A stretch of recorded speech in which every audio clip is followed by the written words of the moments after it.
And in terms of saving money in the government, it's a very target-rich environment for saving money. Like if you look at any direction, it's like people's like, where will you find places to save money? It's like being in a room full of targets and you can't miss. There's just a lot of waste in government, especially the federal government, where the checks never bounce. Like they've got the infinite money computer. The people that spend the money are not the people, it's not their money. It's very hard for people to care about spending someone else's money. I still know people in the government who do care about spending money effectively, and they try to do so, and they can't. The system prevents them from doing so. And they even get told to do crazy things, as guys probably sounds familiar, where you get towards the end of the budget cycle and they're told to spend up to their budget. And even on nonsense stuff, because if they don't spend their budget, the budget gets reduced. So it's actually sort of a perverse incentive to waste money. And then they kind of get punished for not wasting money. So it's just totally bananas. Well, I agree. I did a mathematical analysis in terms of how government used to do things. So if you take the Brooklyn Bridge or the Lincoln Tunnel and you inflation, the infrastructure bill should actually get you 4,000 adjusted rated Lincoln tunnels, which of course it's not, because government is not as efficient as it used to be. No, exactly. But essentially, that we've had an accumulation of laws and regulations that make basically any large project essentially illegal. Even if you try to do it, you've got to spend way more money on the paperwork than on the thing itself.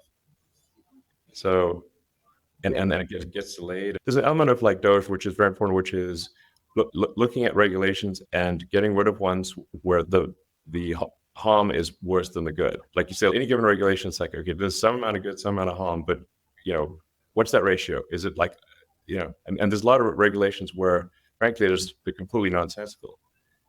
And we want to get rid of nonsensical regulations that do not serve the public good.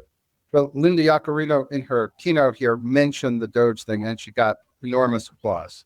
So I think the country is really waiting to see this effort. They're behind it. They're optimistic. Let me try to get in one more topic here before I get one or two other questions out there, which is obviously Mark Zuckerberg made an amazing 180-degree turn. That's cool. What's your reaction to what he did and his acknowledgement, frankly, that the government was in fact censoring things, or he was censoring things, or the government, or some combination thereof? Yeah, I mean, there's no question. I mean, 1,000% the government was censoring things. We know that for a fact from the Twitter files.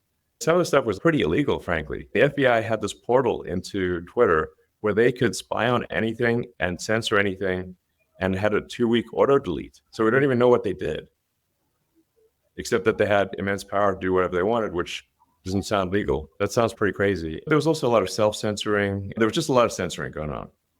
I feel very strongly that you have to have freedom of speech to have a functioning democracy. If you don't have freedom of speech, freedom of expression, then how do you know what's really going on? And if you can't make an informed vote, then you don't have a real democracy. It's incredibly important to listen to the wisdom of the founders of the country and say, why did they make that the First Amendment? But they did it for a reason. It's because they came from places where there was massive censorship, and the penalties for speaking your mind would be fines, imprisonment, or death. And they're like, we really don't like that. We want that to not be the case in America.